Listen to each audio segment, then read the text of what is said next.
Teasing. Siblings are known to go back and forth, and it's also playfully used among friends. But when is enough enough? And how can you know if it's crossed the line and become bullying? These days, bullying can happen both in person and online.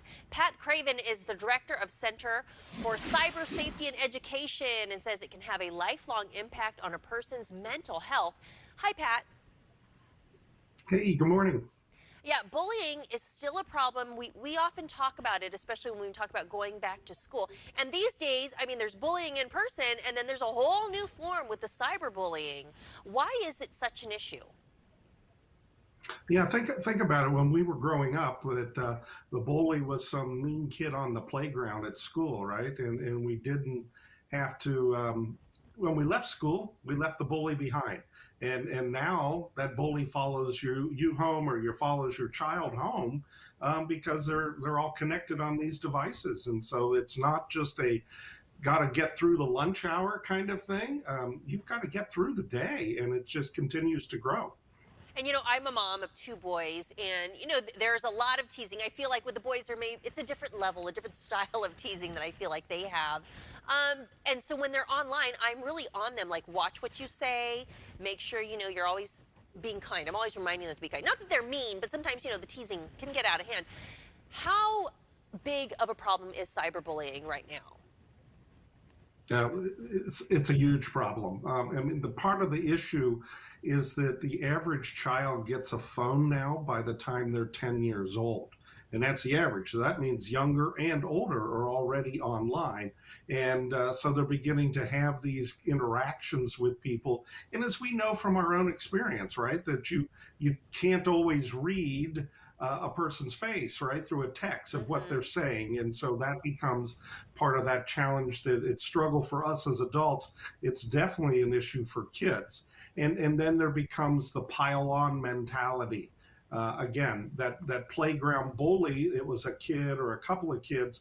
Now it could be hundreds of kids who could start commenting on a picture that you posted, Right. or something that you said that they disagree with.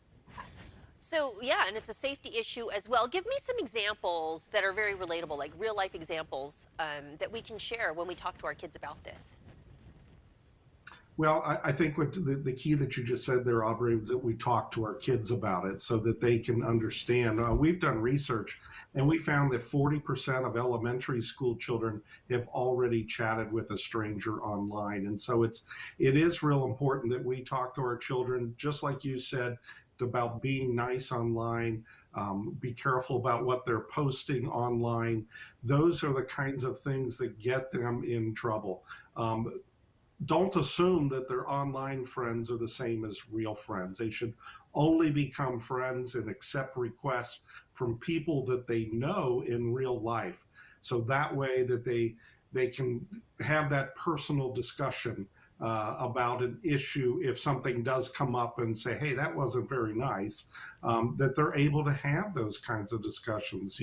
We see it on the news all the time. It can lead to some very serious consequences of bullying, including suicide. So we really have to take it serious. Pat, so I think I'm doing something right, because that is what I tell my boys. You can only be friends with people you know in real life on some of these programs and games that they like to play. And the other thing is, kids, this is part of their life. They've always had internet. The young kids now, there's never been a time in their life when they didn't see, devices and tablets and their parents on these smartphones. So they're very comfortable with it. They're almost as proficient, if not more proficient, than a lot of adults. Is this a problem, though? Yeah, it absolutely is a problem because of that. They have no fear.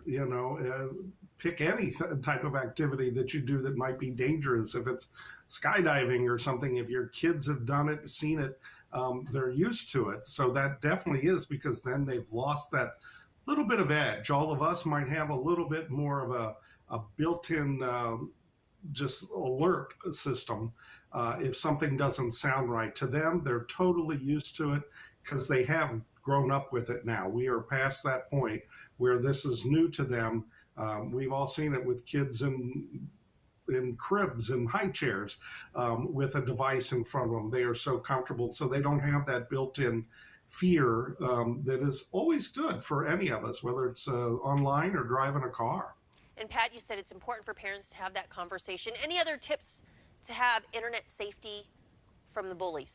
Yeah, part of it is if your kids are getting online, when they're first getting online, is to set up the platform with them, set up their profile with them, so that way you know what they're putting on there. We'd be able to explain to them how the system is set up, and then make sure that they have a good password that they're using, and that you have that password.